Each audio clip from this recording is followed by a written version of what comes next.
My question is to the Prime Minister. Can the Prime Minister confirm that under his discredited forced divestment laws, the government could force Tasmania to sell off its state-owned electricity assets? When so many Tasmanians are already doing it tough, why does the Prime Minister want to make life even harder by privatising Tasmania's electricity assets, which will put up power prices? The Treasurer has the call. Well, Mr Speaker, if I was the member for Braddon in Tasmania and I wanted to stand up for the constituents of Braddon, you know what I'd be doing?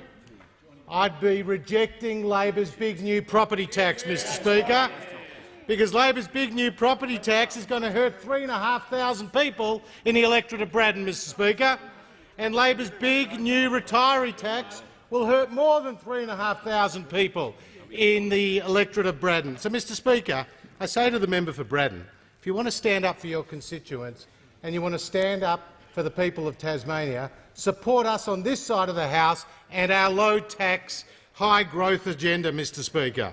Now, when it comes to energy, no side of politics has put more investment into Tasmania than the Liberal and National government, Mr Speaker.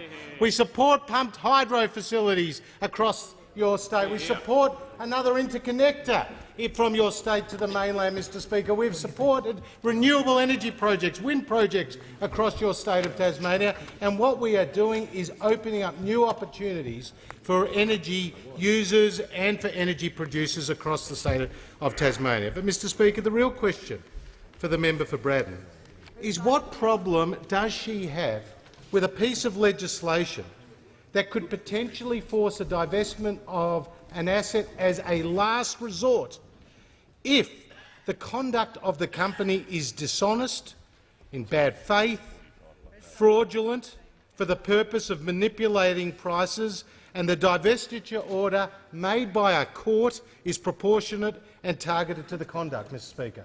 What's wrong with that? I say to the people of Tasmania, no government assets will be privatised in the state of Tasmania, but I do say to the people of Tasmania, we are standing with you to deliver you lower energy prices. We want to see families in the electorate of Braddon, in the electorate of Denison and right across the electorates of Tasmania, we want to see them benefit from the policies, the ideas and the projects of a Liberal and National government which are only designed to do one thing: send prices lower for Australian families and Australian businesses.